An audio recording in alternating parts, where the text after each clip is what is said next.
Trail Guide to World Geography is a single teacher's guide that spans 36 weeks of geography lessons, and its main goal is to make learning geography fun. One real positive to this program is that it's a multi-level family curriculum spanning grades 3 to 12. There are 3 distinct ability levels covered within the guide, making it a program that could be used many times over the course of a child's school year. This is also a very flexible program. There isn't really one right way to complete it, which makes it perfect for folks that like to have that bit of a guide, but to not be pigeonholed into having to teach lesson by lesson. The guide provides activities and assignments, along with map drills and atlas work, to spend 36 weeks of geography lessons. Okay, so let's jump in. So here straight away we have a detailed contents page clearly laying out where everything can be found, along with lesson plan suggestions for various grades. And then of course you get into the actual weekly activities and lesson blocks. So as you can see here, you do spend most of your time in the Americas. Given this is an American produced program, I can see why. There's also an option towards the later half of the program to bring in a literature component into your geography study. So that's a nice little addition there. The introduction explains the heart and mission of the guide and explains that your children will be taken on a journey to each continent as they blaze the trail. There are many interesting topics to explore. Students will soon be able to recognise important characteristics of each continent, read and create maps, identify key geographical terms and more, while they work through a variety of quick daily lessons or dig into in-depth geography studies. And that's something you'll see as we get further through this, is that this can actually be a really simple program that you use for literally 5 or 10 minutes a day, or you can really flesh this out and make it a fully fledged, year-long, fully immersive geography program. So the overview pages explain the program and show how to break down the lessons for each child depending on where they sit within their grade level or age appropriate levels. So this is how you can easily make this program work for a family and all work on it together, as each child will be given options that generally best suit their age and ability. So here's how that works. What you need to take note of are these animal tracks that you can see here down the sides. So have a look here. We've got, which look like some little bird tracks. This level is aimed at the primary grades, roughly 2nd to 4th grade children.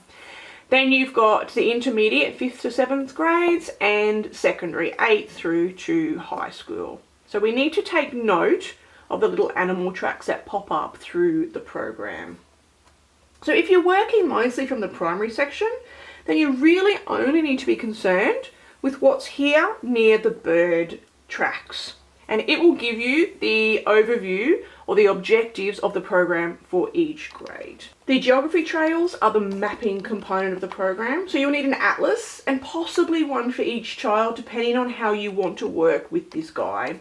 After the initial period of settling the child into using an atlas, where you may need to spend time with them every day for the first week or 2 so that they understand how an atlas works and how to use the particular atlas that you've purchased, then this part of the program genuinely becomes quick 5-minute daily exercises. The guide does give suggestions for particular atlas to use, but it's not imperative that you have that actual atlas, as you can see here. And then we're moving on to the points of interest section. And in the guide, this will offer a variety of assignment choices for the student. And this section is broken into mapping and trailblazing. Okay, so there are recommendations of other books that include mapping activities, but I don't feel that they're imperative to the program. It's going to be a personal preference for you. After a mapping exercise, you may choose one of the trailblazing activities. And these can be things like research projects, 3D map making, looking more closely at natural resources or cities, landmarks, animals. Whatever the child is interested in when you're in that particular country is something that I would suggest you run with. There are also instructions included on making a geography notebook for each student, and they do offer an optional student notebook that can be purchased via their website. So whilst not absolutely necessary, if you wanted the full benefits of the trail guide, then adding in these 3 key resources will of course round out the program. So like I mentioned, there are things like an atlas, an encyclopedia, access to the internet. They are all going to go a long way in helping to conduct further research when the guide suggests. But the other key resources that the guide does recommend to use if you wanted to make this an all-encompassing program is the Ultimate Geography Timeline and Guide. This provides more detailed information on geography. Then we have Geography Through Art, which is a book to guide through learning about various cultures through art projects, and Uncle Josh's Outline Map Book, which gives you access to all manner of outline maps. So moving our way through the guide, you will see that they offer suggestions around lesson planning and how you might like to schedule that in your week. Let's jump straight in to a lesson or two here. Okay, so we're going to start week 1 with the lessons, straight into it, geography trail. So straight away, what I really like about this guide is the ease of which everything is broken down. A week is 4 days, and then each day is broken into the recommended grade levels. So remember our little animal tracks that we're looking at here on the side. So depending on what you've chosen, you just need to find that particular animal track, and that's what you're requested to do for the day. So day 1 for our younger students, it's simply a matter of what is a globe, what shape is it? So of course the parent can just direct the child with that. You may choose to do this simply as discussion only, or you might want to add something to a geography notebook, you know, a picture of a globe, or a child might like to draw a globe as best they can. Day 2 for the child at the same level.